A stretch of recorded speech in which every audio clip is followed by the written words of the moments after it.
And we are live. Sports gambling with Moneyline Monaco. I'm your host, Alex Monaco. We are coming at you Friday, September 20th, off an in-person dub. Dancing with the Scuba Steve under last night at MetLife with the Jets. I guess you call it a wristband, a light up wristband. Crowd was electric. Rodgers was surgical. The under a 38.5 was never in question. Caught a little bit of L's on the prop sides of things. Got to own that. Definitely felt like the Jets were not going to cover and win 24-3. But if you do follow me on Moneyline Monaco, best bet under 38.5. I don't know if it was ever in doubt. I watched the live lines every game I wager on. Never got above 38.5 on the live market. Hovered at it a little. That second quarter field goal miss for the Jets was huge, but we move onwards and upwards. Please subscribe, rate, review if you are enjoying the program. Goes a long way. We are under an hour away from going back on ESPN New York radio with the guys Bart and Han. Shout out the boys with our 5 best bets. We're going to rock them on the pod here first. And let's just start out getting right into it with my favorite bet of the weekend. I don't like it. I love it. And I'm one of these guys. I know it's not a professional thing to do. You have a 1.5 point line and it's minus 105. You're looking at the money line. I'm seeing minus 111 right now on FanDuel. I'm talking Baltimore Ravens on the road at the Cowboys. You're going to be sick to your gourd. If you take the Ravens minus 1.5, they win by 1. I'm going to take the money line gone. Now, if you're betting thousands and thousands and tens of thousands of dollars, that's where you got to look at it in a different context. But if you're a casual gambler, and I appease to the casual gamblers, minus 111. Minus 110 is the average juice here. 110 down and win 100 in Vegas. Take the Baltimore Ravens. Money under the mattress. Gut check game.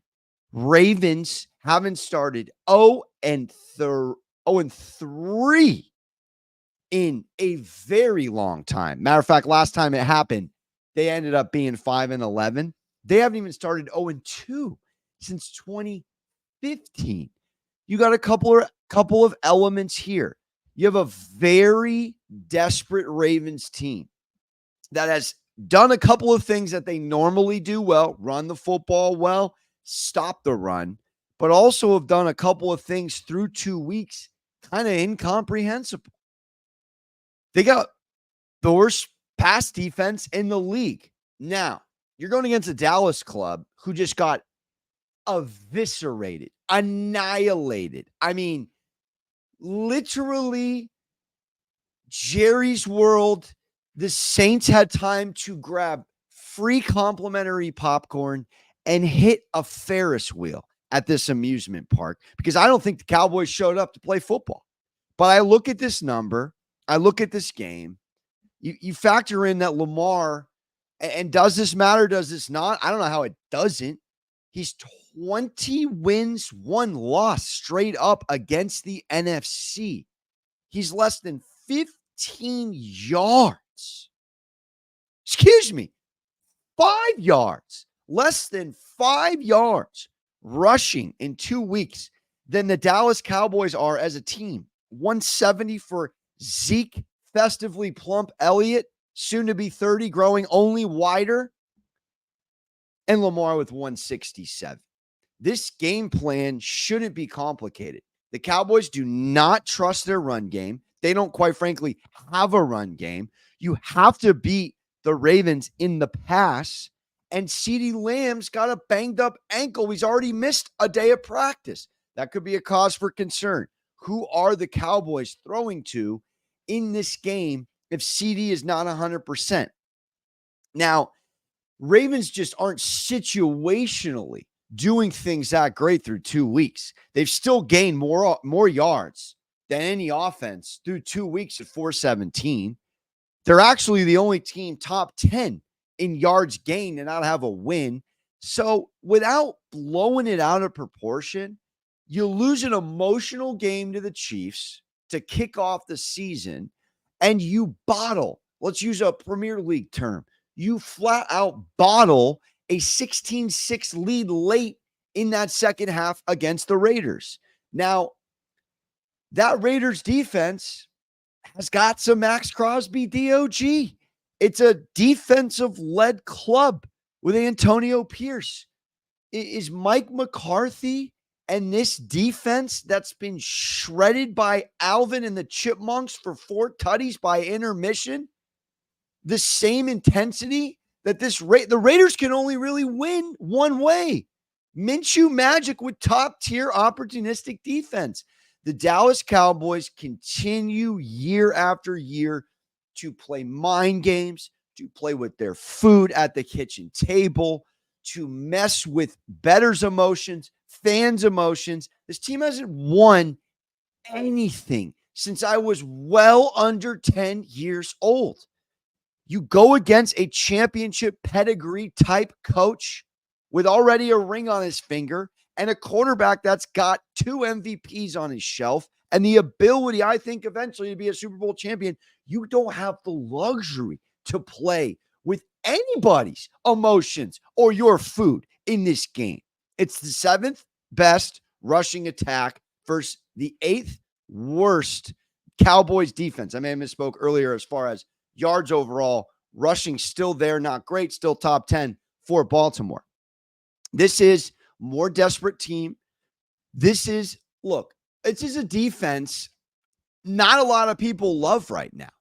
Not a lot of people love the Baltimore Ravens defense. Let's just not forget Roquan Smith on this team, Kyle Hamilton on this team. If Marcus Williams and Marlon Humphrey are cooked, they're cooked. Eddie Jackson on this team. They just got off to a sluggish start. I'll tell you one thing. You want to look for Blues clues? They're minus 145. Let me just double check here. To make the playoffs. You're laying juice for a team to make the playoffs winless with Dallas, Buffalo, and Cincy as their next 3 games. You have to look through the lines here, dig deep, and say to yourself, Lamar Jackson's going to be just like Aaron Rodgers on Thursday night against the Patriots. He is going to be top tier form. Swallow the 1.5. You must. I'm taking the Ravens minus 111. I don't trust the Cowboys like I don't trust. We'll keep it pushing. All right, I don't go Scuba Steve unders too often. 35.5 for the 2 top defenses in the NFL through 2 weeks. All we've learned is that Harbaugh takes cold baths with his khakis on. We are talking Harbaugh effect. Pack the Trivial Pursuit. Pack the Sorry. Pack the Monopoly, baby. These guys took an old school sleepover 2-week trip like it's summer school in middle school to the Panthers. They cooked them so bad they had to reorder their Madden depth chart. You got Andy 84 overall starting. That's how bad this Harbaugh-led club did the Panthers. You're going to sit there and go, they beat the Raiders, they beat the Panthers. I'm not telling you to back the Chargers, even though I'm happily already co-signed on Chargers plus 2.5 when it was laid earlier in the week. It's now been bet down. You know the drill when it comes to that. The reality is the Chargers are 2-0 to the under this year by an average margin of 9.3 points. Then you factor in that the Steelers are +5 in the turnover differential category. 5 takeaways, no Fields of Dreams turnovers. Justin Fields has been more than serviceable. TJ Watt, a sack and 2 tackles for loss. Mac Bosa doing their thing, almost combined for 4 sacks here. And you go historically in these spots, games with 38 or less since 2019, 67% to the under. You have to like that. But you also have to think, all right, if Herbert's banged up, which he is, they've been committing to J.K. Dobbins, who leads the league, by the way, in 2 weeks of rushing the football. You got to say to yourself, historically, going back to 2019, 38 or less, 67% to the under. These low totals, I just did it Thursday night like a gentleman. Under in Patriots, Jets, 38 and a half. We knew in that game, one team was not going to score very much. In this game, there's a world where both teams don't score very much. I mean, do we see these games stylistically that the Chargers have played? They're not airing the ball out. They're not throwing the ball and stretching the ball down the field. They're doing the old school Harbaugh way. It's Jimmy and Johnny are going to play very similar smash mouth football this weekend. But when the Chargers are giving up 6.5 points defensively, under 150 passing, and then you look at Pittsburgh, who is just, I mean, they shut down Kirk non-primetime. I was calling him a cul-de-sac father of 3, voluntary tuck in the shirt, start throwing to your neighbors because you don't belong in the league anymore after what TJ Watt did. TJ Watt can wreck a game plan, but you got Slater and you got Joe Alt, and that's interesting if they can stop a Hayward and a Watt to the best of their ability. Can they hold them at bay? But you got 2 top 5 turnover differential teams. You got the 2 top defenses through 2 weeks, through 4 games. And I just don't see 6 touchdowns being scored in this game. I don't know that I see 4 touchdowns being scored in this game. So Chargers with +2 in the turnover differential, 4 takeaways. Both teams in top 5 yards allowed, 2nd and 5th respectively.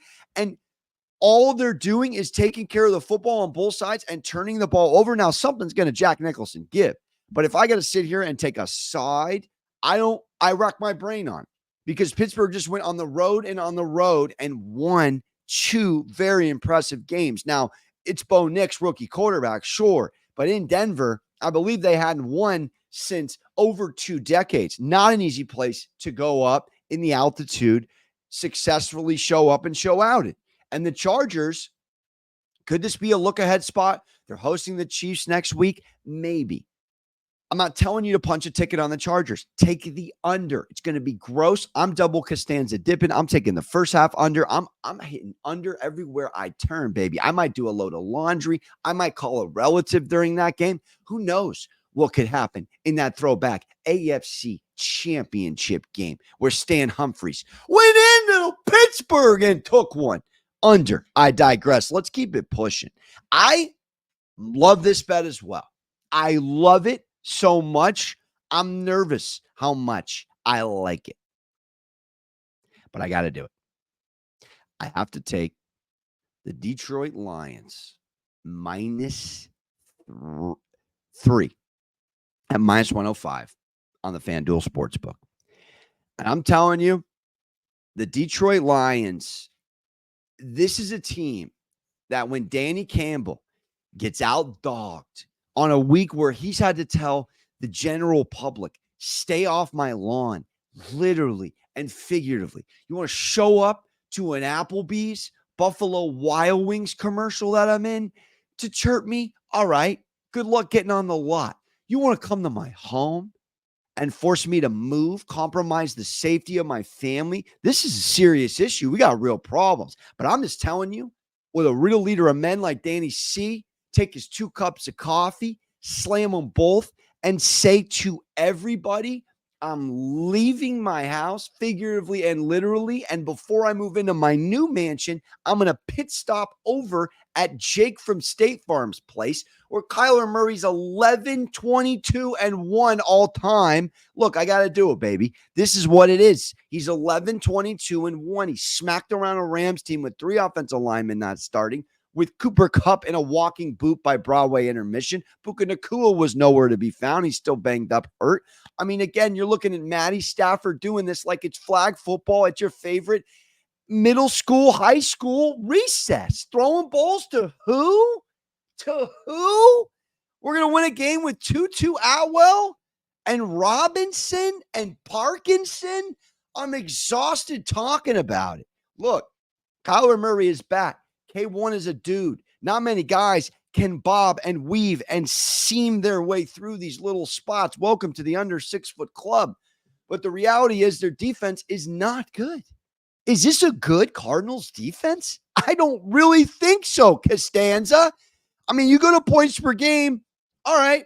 In the middle of the pack, giving up 22. The passing yard defense is nowhere to be found. It's better than last year. Josh Allen came back on them effortlessly. So I look at this game and I say, the Lions are 8-0 against the spread. 8-0 after a loss, excuse me. The Lions, let me say it again, are 8-0 against the spread after a loss. This goes back to November 2022. You want to talk about road favorites? I don't want to take it. I'm not taking a road favorite. This is where I'm at with it. You're getting a better number than you otherwise would if the Cardinals didn't smack around the Rams and the Lions didn't blow a 7.5-point favorite home game that they overlooked because they beat the Bucs twice at their place last year and probably lowered their expectations, whatever you want to call it. Just penciled in a W. That's not the National Football League, especially not this season. I didn't start out the program with this, but 8-0 against the spread, dogs of 6+ or more are. But I look at this game and I say, all right, Arizona, do it again. Because Aiden Hutchinson had 3 sacks in a quarter. And you put Hutchinson and Reeder coming after Kyler, making it uncomfortable. Aaron Glenn, decent DC here, calling plays. You know what they are in Campbell's tenure in this spot, 17-9 against the spread. They've won 5 of their last 6 on the road as a favorite going back to last season. I'm not telling you swallow -148. Does this game come down to the last possession? Maybe. I think this is a Lions. And again, Jared Goff in a dome. Used to be in the NFC West, has danced against the Cardinals, has fared well against the Cardinals. Let me just double check Jared Goff's numbers here. Jared Goff, 8-1. Thought he was good. He might be excellent against the Arizona Cardinals. 8-1 against Arizona. I'm sorry. 14 tutties, 3 INTs, a 106 passer rating. We have the better quarterback, in my opinion, at the moment. We have the better coach. And what did Tampa do well against Goff? They got to him. They got him under duress. Arizona, I don't see a pass rush. Do you? I don't see one. I saw Josh Allen leaping like Larry all over the place. Swallow the 3. Take the Detroit pissed off Lions.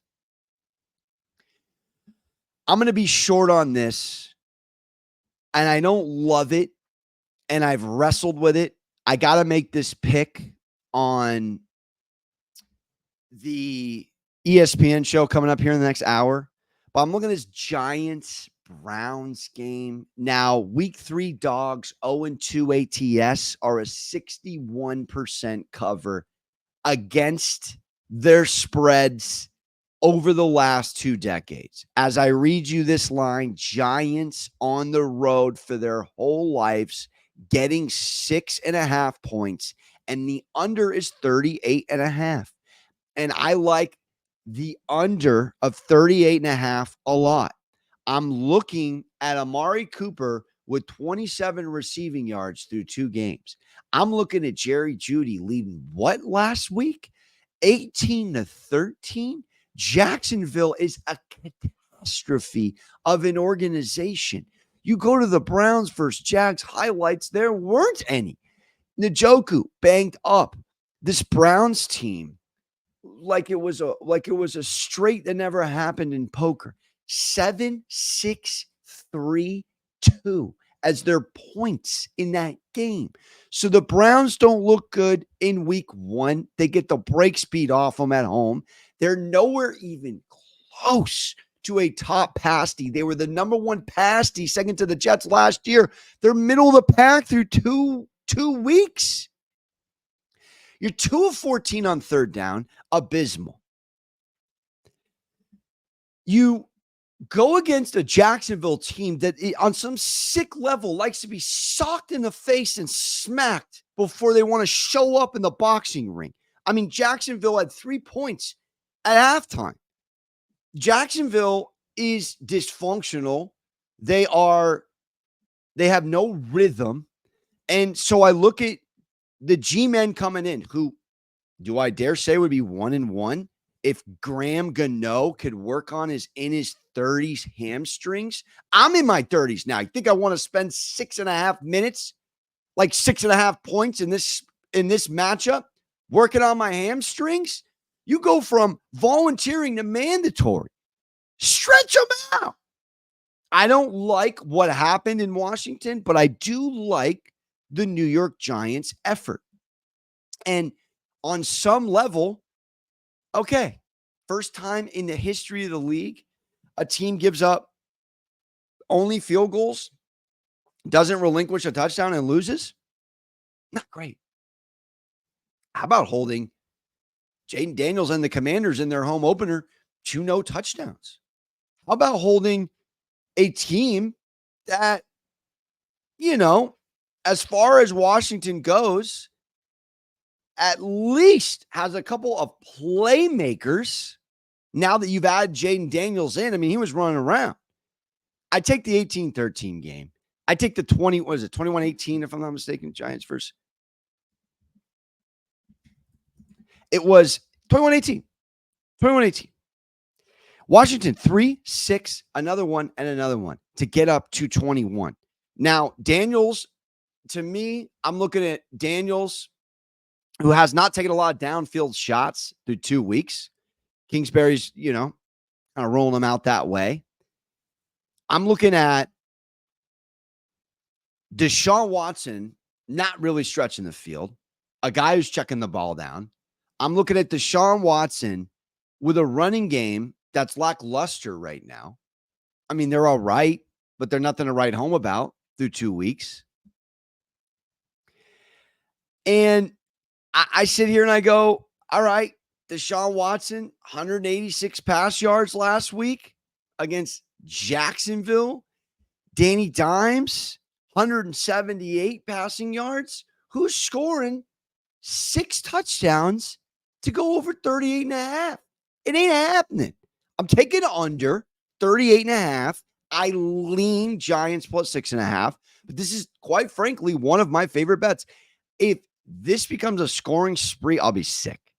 And I round out going down to Atlanta, where as much as we love that we took the Atlanta Falcons plus 5.5. We took the Atlanta Falcons plus 5.5 Monday night when nobody wanted them. And Kirk non-primetime went down the field, and Drake London, how do you like them? How do you like those Matt Damon apples? But we ain't going against Vic Fangio's D.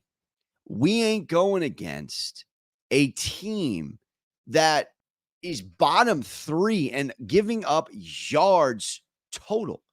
They have no pass rush in Philly right now. Part of me wanted to put Philly plus 3 in one of my picks here at New Orleans. Jalen Hurts undefeated against New Orleans. I think it's actually a gut check game for Philly. I think that is a decent sell high on the Saints, buy low spot for Philly. If I had a bonus pick, I will be throwing in Philly plus 3. I might sprinkle on the Monaco money line. But here's the thing. This is a Sunday night game. And if we're just going by quarterbacks, because this ain't 3.5, all right?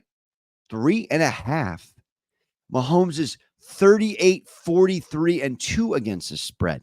3 or less, like when we took them against the Ravens week 1 like a gentleman, I'll take a bow. They're 24, 8, and 1 against the spread. So they're 24-8-1 against the spread in this spot. Secondarily, Mahomes plays the NFC very well, 20-5. Mahomes plays everybody well. So let's take it a step further. Mahomes in prime time games, 22-10 straight up. Let's take it another step further. You have a Chiefs team. Now, we were on the right side. We're 2-0 against the spread, backing and fading the Kansas City Chiefs as we go into this game. I preach this. If you listen to me, if you get a team wrong, it's very hard to not be any emotional. When picking for or against that team, the following week, they burned you. You lost real money on that team. The Chiefs are 7-0 against the spread. 7-0 in their last 7 since coming off a 1-4 point win.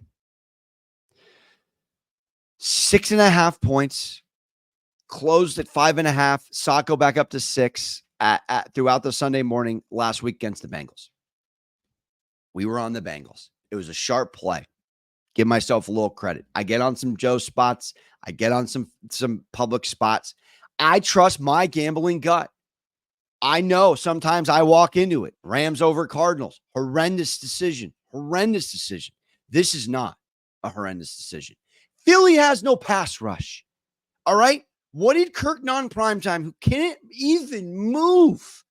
This is not Rodgers' Achilles on his left leg. This is a Kirk Cousins right leg injury. He's been an underdog in prime time. They call him non-primetime 22 times. He's 6-15-1 in these spots. 9-13 against the spread. Here's another one. You got a primetime win as a dog last week. This man is 1-6 straight up when listed as a dog after winning a previous game that previous week. 1-6 after. He can't rack up back-to-back wins in this spot. Here's a funny joke, or not. He's a father of 3, if I'm not mistaken. Might even be a father of 4. This guy likes to get to bed like my friends who are married with kids in their 30s. They want to be tuckered in by 9:30 Pacific.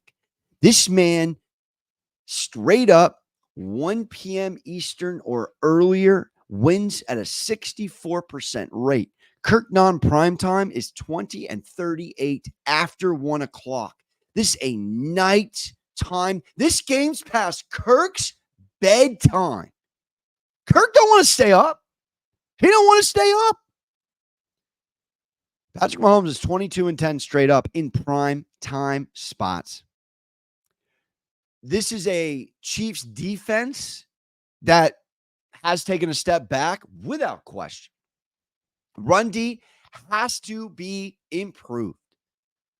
But if Chris Jones can muck it up against a pretty serviceable offensive line in Atlanta, and Patrick Mahomes, look, this is a Carson Steele backfield now. Pacheco's out for a month and a half. They bring back Kareem Hunt. I don't know Kareem Hunt's dressing. They showed him warming up and practicing this week. I don't know where he is on the depth chart. Doesn't affect my cap. What I'm saying is this is when Andy Reid digs in deep. The fact that they're 7-0 against the spread after wins of 1-4, that means they got to win. They're pissed about it. They got 2 wins, and Kelsey has under 40 pass receiving yards through 2 weeks. So you could look at it one way. Oh, they don't have great run D like they did last year. They're not getting the quarterback through 2 weeks like they did last year. Kelsey has dropped off, entering the limelight. Podcast soon to be dad. Or you could sit there and go, they've won 2 games when Kelsey has under 40 yards.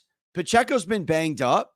They haven't gotten to the quarterback. They haven't really done a ton that they normally do KC-wise. Now you could say, all right, Chiefs don't really start out that great. And they haven't been 3-0 since 2020. But we got to take them. I'm swallowing the 3. 3.5? I'm off it. I'm not touching it. I'm penciling in -3. I'm taking the Chiefs -3. I'm taking the Lions -3. I'm taking the Chargers Steelers under 35.5.